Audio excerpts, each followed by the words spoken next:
bratwurst, bread traditions. For India, spice trails, street food, royal cuisines. Two nations, distinct identities, one untapped gold mine. Food is more than fuel. It's diplomacy, it's economy, it's destination appeal on a plate. Germany invests in experience. India invests in hospitality. Together, they create journeys that are immersive, flavorful, unforgettable. Food tourism isn't just about what you eat. It's about what you remember. And where it takes you next. The playoff begins. So for this session, I would like to invite Chef Kunal Kapoor. We all already know him. Alexander Heinrich, winemaker at Weingut Alexander Heinrich, and also Thomas Dial, also a winemaker, here on stage to join my colleague Krishna conducting this Aratai, because this is about something very important, Krishna. You would agree with me, right? I think everybody here would agree over here. This is very, very important. This, in my mind, is the most important session for the day, not just because I am doing it, but because it's so close to the hearts of everybody over here. So let's get all the panelists on stage. Mr. Heinrich, Mr. Alexander Heinrich, if you can hear me, sir, please. Mr. Alexander Heinrich, please take the stage. And also Thomas Dial. Please take the stage. Mr. Dial, if you are here with us, thank you. Thank you so much. Krishna, the session is all yours. Okay. Thank you all of you for being with us. I like the fact that there's so much, in that what we just saw. There's samosas to schnitzels, parathas to pretzels, and, masala to malt. That's what we're going to be talking about. There is this great, beer and wine-making tradition in Germany, and India is a kaleidoscope of culinary traditions, so many of them. So we're going to discuss both of which. Let me begin with India and then come to Germany as well. Chef Kunal Kapoor, talk to us. We don't showcase the sheer range of India's culinary traditions globally, isn't it? And it's time, because there's more and more reception for more and more different kinds of Indian food, not just butter chicken. 20 years ago, Indian food equals chicken tikka and butter chicken, and that's about it. But today, you have so many. I just saw South Indian restaurants in Munich and as well. So talk to us in your own experience of showcasing Indian cuisine globally. What are you witnessing at the stage, and what do you think needs to be done? All right. First of all, there is a perception about Indian food being spicy, overtly spicy. Yes, we use a lot of spices, but not every Indian dish is spicy. We are also sometimes typecasted as a cuisine which is overtly greasy or oily, which is truly not the case. And at the same time, whether we like it or not, butter chicken has somehow become the dish that kind of represents Indian food, which is not fair at all. Let me break it down for you. Okay. First of all, Indian food is very complex. Very, very complex. Why I say that? A simple soup could have possibly 15, 20 spices. And there is a reason why it goes. And not every spice has to be hot. There is a reason why certain spices are used in certain regions or certain time of the year. One, we are blessed with land that produces such different varieties of spice, and every season, whatever the produce of the spice, we use it. Then second, at home, when we eat Indian food, it's not spicy. We have kids at home, we have people with individual preferences who may like very hot food or less hot food. So it's sometimes the restaurant that kind of pump up the food, and over a period of time, it's become the perception that Indian food is hot. Then coming on to butter chicken, that's become iconic, very, very, very iconic, and it's possibly as recent as about 70 years old dish. It's not even an Indian classic. It is a dish which was born out of necessity about 70 years back, and Indian food is thousands and thousands of years old, which has been well documented, a very, very well documented cuisine. I think one is, we all talk about French food, the other is definitely Indian. Now, the thing is that we have about 28 states, and every state has a very different cuisine altogether. And within each state, there are these communities, there are these beliefs, sometimes the religion that kind of tells you what to eat and what not to eat. and when to eat, how to eat. So it's very difficult to kind of put together Indian food in one box and say, hey, this is Indian food. I've spent last 26 years working as a chef in this industry. I cannot confidently say I know each and every Indian cuisine. Because calling Indian cuisine is like calling Europe a country. Because you have more than 28 states having different food, one from the other, very different. And if you look at the geography of India, it's up north Himalayas. There's a certain kind of food that grows. Down south is coastal, very tropical, very different. You go far east, completely different kind of food. Then you go to far west, there is a Rajasthan desert. Over there, the food is, what grows is very scarce. And so every state, every bit has its own contribution. Yeah. So, but moving on, if I now look at Indian restaurants and Indian chefs, there is a whole new love for Indian food. 15, 20 years back when I was in the restaurant, an average European walking into my restaurant would say, oh, tone down the spice. No chili, please. No chili, please. No chili, please. Now I get people saying, hey, don't change anything.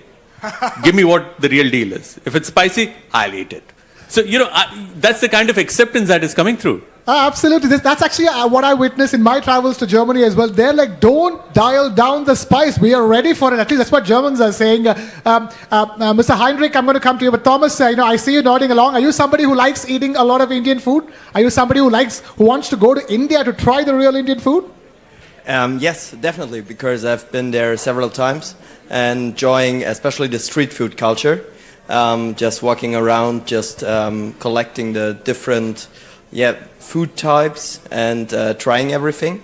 And yes, I'm really this explorative guy who likes to try new things, explore new cultures, and also try to bring back this the spirit from different countries to the German culture. So yes, but to be honest, when it comes to hot, I'm also a little bit of like turn it down a little bit, but I'm always interested to test out my borders in this relation. Okay, we're talking about food. I just want to shift the conversation to wine. Mr. Alexander Heinrich, for so many people around the world, Indians and everybody else, Germany equals beer, beer equals Germany. And then even people who understand wine, little bit, the only thing they know about German wine is Riesling.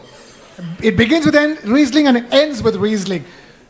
Now there's a wine renaissance in Germany. Stuttgart is making fantastic wines. It's giving tough competition to the Italian wines and the French wines. Can you talk to us about the wine renaissance and how wines are being made in Stuttgart and how you think it can it can be a good point to attract tourism into Germany? So, thank you. And namaste. Good evening. Namaste, namaste. So, I'm a winemaker, so I have the best job in the world. Yes, also he has the best job in the world. And you the second best job, yeah. And for me, when it's possible to give you a wine who give you a very smooth thing in the mouth and a lot of firework, yes, when you pair it with spice and something else, yes. So I often visit India, I think 15 times or something else. And wow. if you have a very cold wine like this one, and you get goosebumps when you eat a sour curry and maybe coconut or something else and drink a wine, it's fantastic. Yeah, and that's my job. And when I make you happy, I'm also happy. Wow. Chef Kunal, I want to come to you on that. This pairing of Indian food and, German wine, or for that matter, European wine, is crucial, isn't it? It's a great way to bridge cultures, and and there's greater awareness of how you can pair Indian dishes with European wines. My thought process with pairing wines with Indian food has changed over the years. When India was predominantly a very beer and a whiskey market, and then when wines were introduced, we were trained in the hotels that I worked. where chefs were called and they were trained. Our palates were trained to understand wine. And initially, it was difficult to grasp the woody taste, or the let's say the raspberries, or the smells of the forest, to the chocolate, to the cocoa. So it was difficult. But over a period of time, one understood. But when you applied that science to European food back in India, it made sense. But when you applied that similar kind of thought process with Indian food, it would never make sense to me. So for a very long time, I would convince people that, hey, this food, this Indian curry with this wine, this one with this one with this one with this. But because the style of Indian food, if you see a thali, which has about 8 to 10 dishes served to you simultaneously, with each one of them having a very distinct flavor, pairing a wine doesn't make sense. And usually people would go for a bottle of wine. So I have changed in the last couple of years, where my approach to my customer is, what kind of wine do you prefer?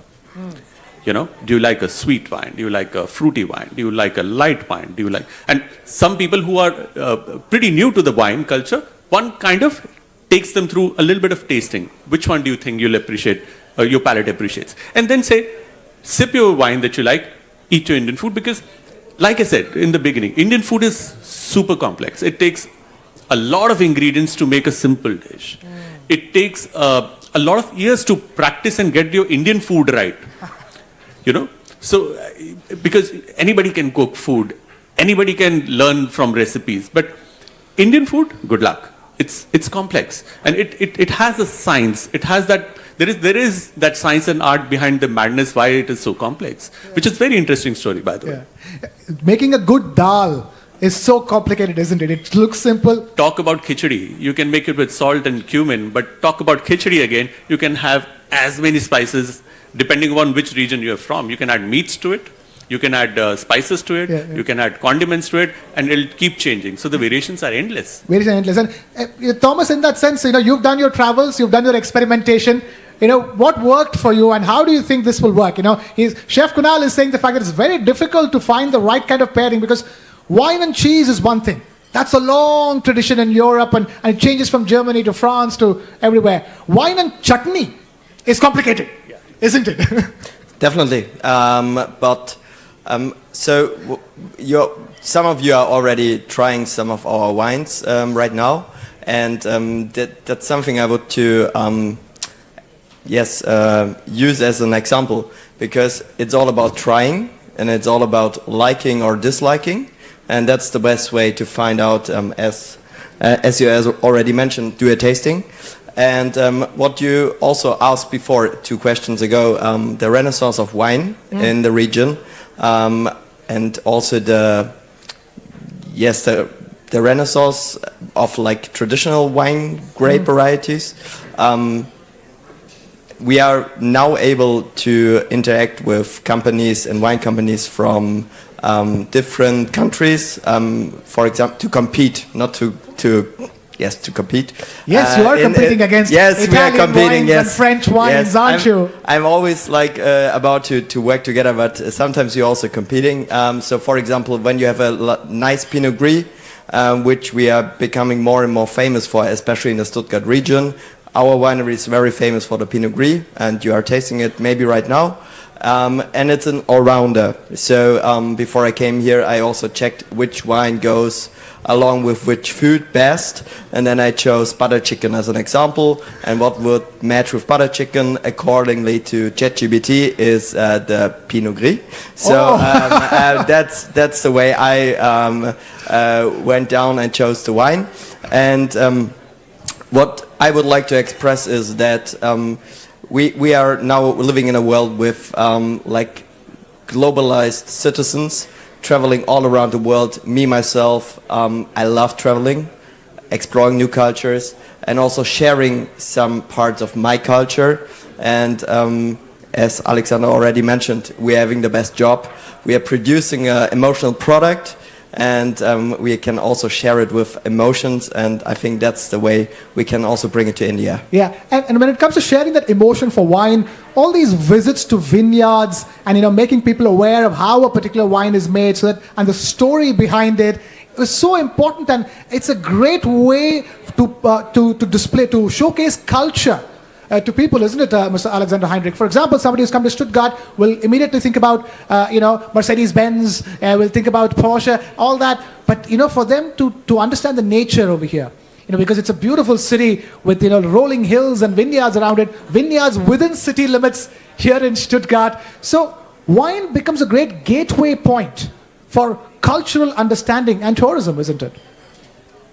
So for us, it's very important to have wine streets and something else. Yes, you can visit. There are a lot of Besenwirtschaften. Yeah, little restaurants where you can go to the winemaker and talk with them, and you met friends and you get new friends. Yes, so it's very important for us. And if you see our beautiful landscape with the step slopes and all the thing, if you be there, you can feel it, and you see the hardworking winemakers in the vineyard and grape picking and all the things, and you tell it your friends. So if you are really wine knower, wine knower, I like that. Wine knower. You know about German wine and you know about our region. And one of the most important thing is that in Württemberg we have a great variety of different kinds of grapes, and we have these really good pairing with the Indian food, because our wine is not so alcoholic, not so full of tannins. If you stay in Kerala or in Mumbai and it's 30 degrees and you have to drink a glass of wine, you swallow a brick.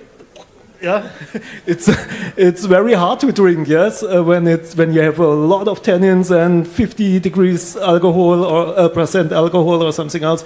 We have a full flowered wine with maybe 11 or 12% alcohol. So it's a perfect pairing in a land where one thing is India for me is the paradise of veg food. Yes, so it's very interesting what you can do with all that different spices and vegetables, and it's great. I love it.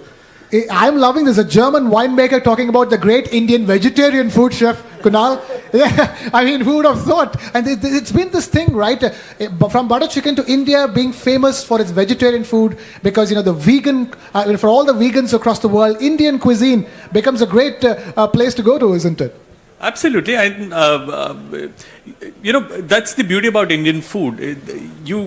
There is non-vegetarian or meats, dairy, seafood, and very high consumption. And on the same side, those very people who consume meat observe a lot of days where they stay away from meat. And that's where the vegetarian cuisine comes in. And we are blessed land in terms of the produce that we have from north, south, east, west. The kind of veggies, the kind of fruits, the kind of spices, the kind of grains that we grow, it's just immense. And taking from him, from a previous question, I believe making wine is also a work of art.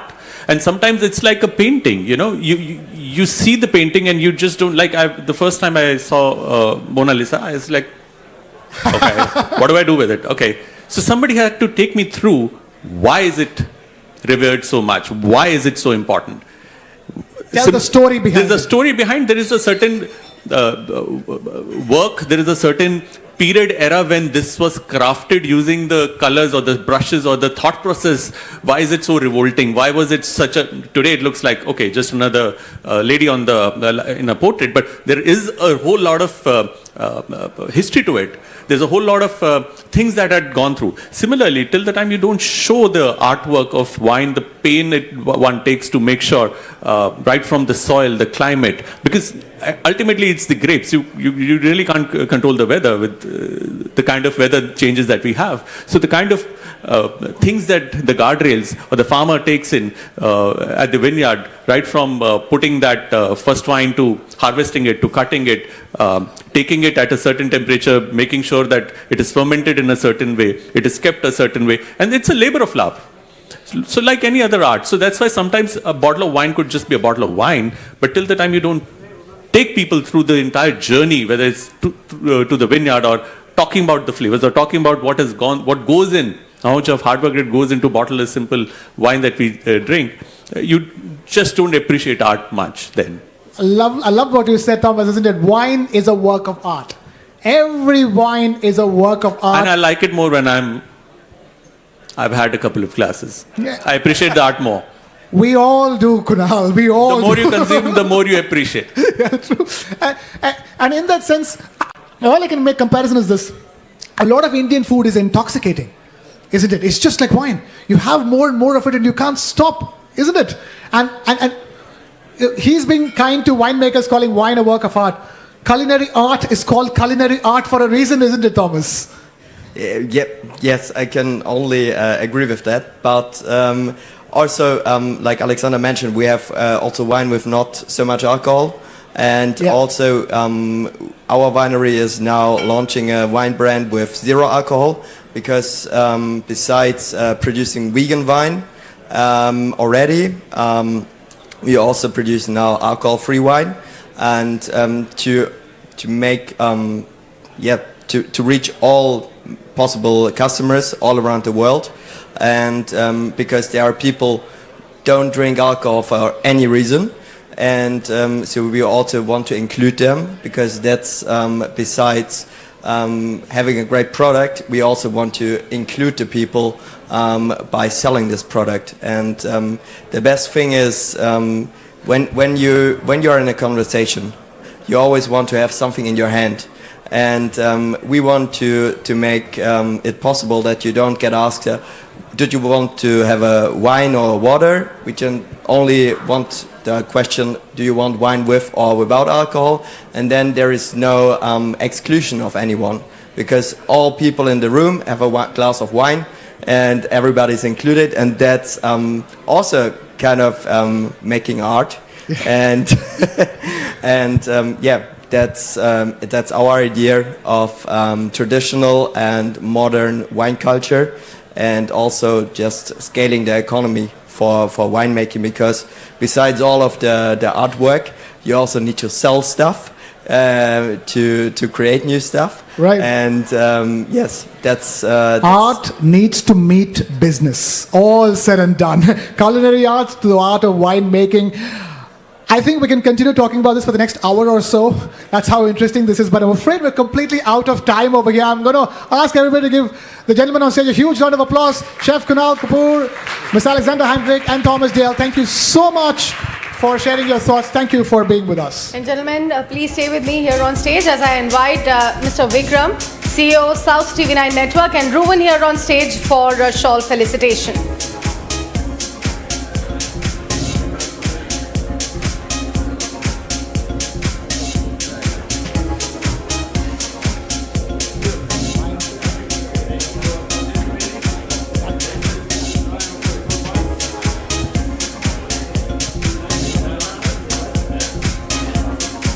All right, Sanjeev is here.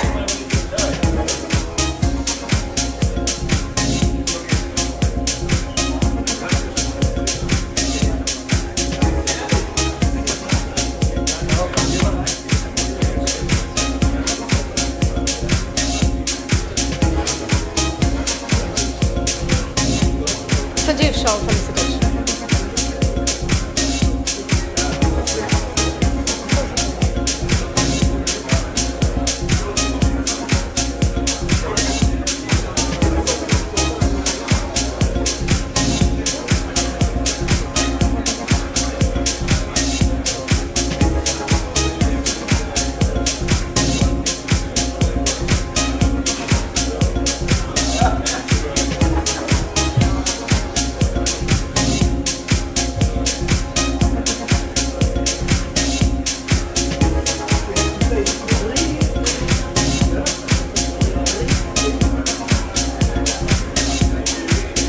Thank you so much, gentlemen, for this engaging and, as I can say, flavorful chat.